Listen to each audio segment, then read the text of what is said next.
Does applying to college as a homeschooler feel like you've been handed a completely different rulebook than everyone else? If you're feeling overwhelmed or underprepared, I'm going to help you and walk you through every single step of the college application process. I'll show you what to expect from colleges and how to translate your homeschool experience, your grades, credits, and electives, all of it.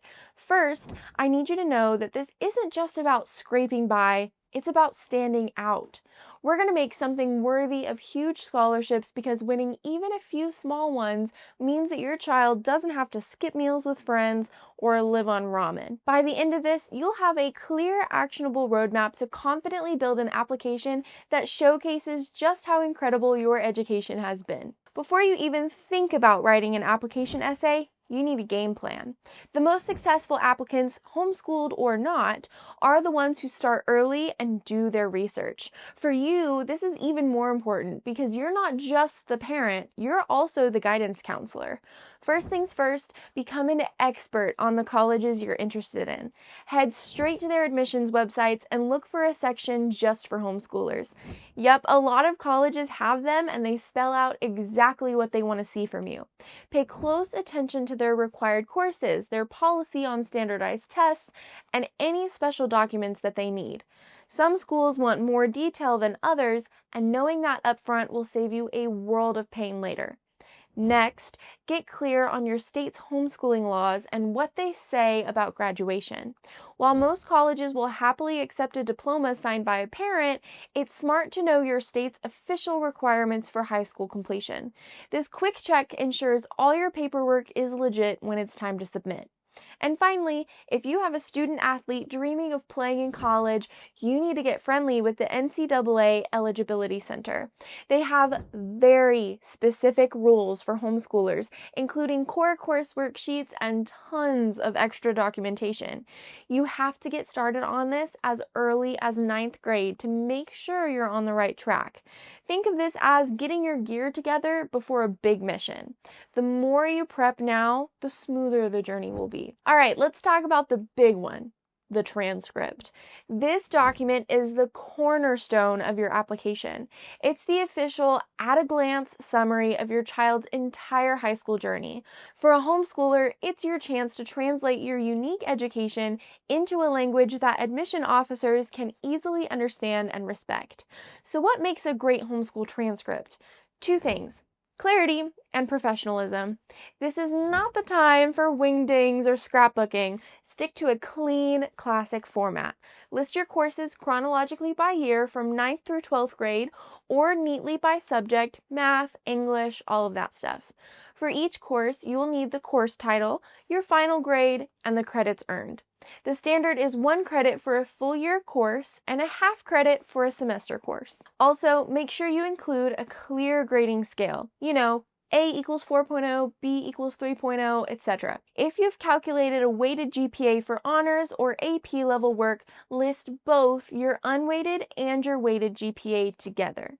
Now for your secret weapon, course descriptions. This is a separate document you'll submit, and it's where you really get to show off. For every course on your transcript, write a short paragraph describing what you actually did. What textbooks or major books did you read? What specific topics did you cover? How did you grade? Through papers, projects, or final exams? This is how you prove that your English 9 class was a rigorous, literature-heavy course, or that your biology class had a serious lab component. If you took classes from outside sources like a community college, an online program, or a local co-op, list them clearly on your transcript and make a note of where you took them. Come up with an acronym for each outside establishment and then clearly define it at the bottom of your transcript. For example, a biology class taken at a local high school might read THS Biology with Lab. And then in the key at the bottom, THS equals Tascosa High School. This shows that you've got grades from outside instructors, which adds another layer of credibility. Finally, to make it official, the transcript needs to be signed and dated by the homeschool administrator, and that's probably you. That signature is what authenticates the whole document, confirming your child has completed a secondary education that meets your state standards. All right, now let's get into the SAT, ACT, and AP exams. While more and more colleges are going test optional, strong test scores can be a homeschooler's best friend. Think of it this way. The transcript tells the story of what your child has learned, and a great test score is the external proof that backs it all up. It gives colleges an objective measurement that they can use to compare your student with every other applicant. When you register your student for the SAT or ACT, you'll need to use the Universal Homeschool Code. Using this code, make sure your scores are sent directly to you and aren't mixed in with a local school's data. Beyond the SAT and ACT, seriously consider taking some AP exams. The cool thing is, you don't even have to take an official AP course to sit for the exam. Your child can self-study for a subject they love and then take the test in May. You'll just need to contact an AP coordinator at a nearby high school or a testing center to get a special join code to register as an exam-only student. Nailing an AP exam with a high score is an undeniable signal that your student has mastered college-level material, and that's something that can seriously strengthen your application. Now, one of the biggest sources of anxiety for homeschool parents is the letters of recommendation. Most applications want one from a counselor and a couple from some teachers, but what happens when you filled all of those roles yourself? On platforms like the Common App, you as the parent or homeschool administrator serve as your student's counselor. This letter is your opportunity to provide context for your child's entire education. You'll want to describe your homeschool philosophy, the curriculum choices you made together, and how your student has demonstrated curiosity, growth, and independence over the years. Next, the teacher recommendations. Colleges usually want to hear from mentors outside the home who have taught your student in an academic setting. Think about an online instructor, a co-op teacher, a community college professor, or a private tutor.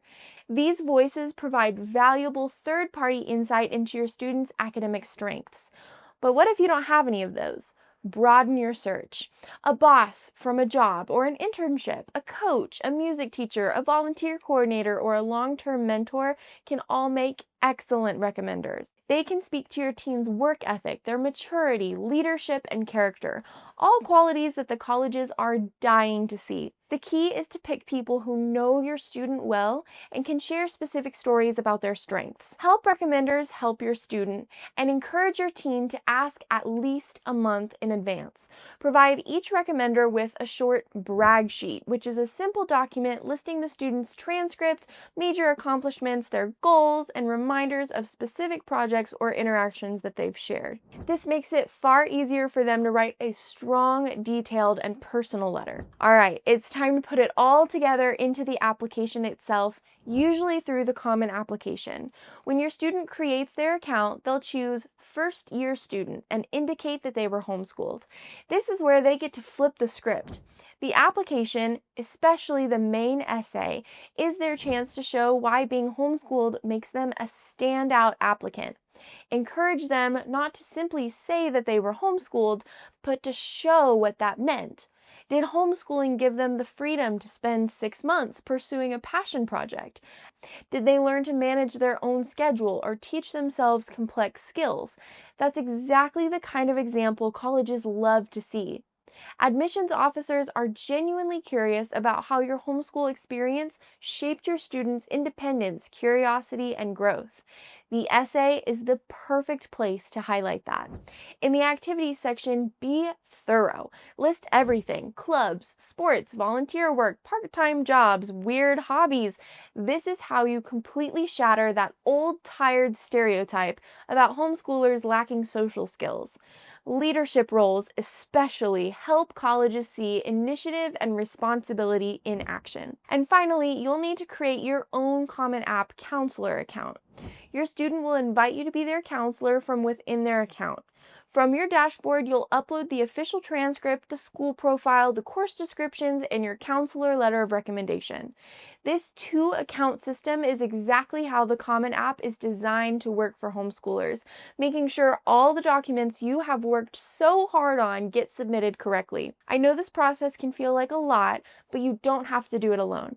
If you have questions as you work through these steps, drop them in the comments below and I'll do my best to answer every single one. And if this guide was helpful, make sure to subscribe and hit that notification bell because I've got more videos coming to help you crush this college journey.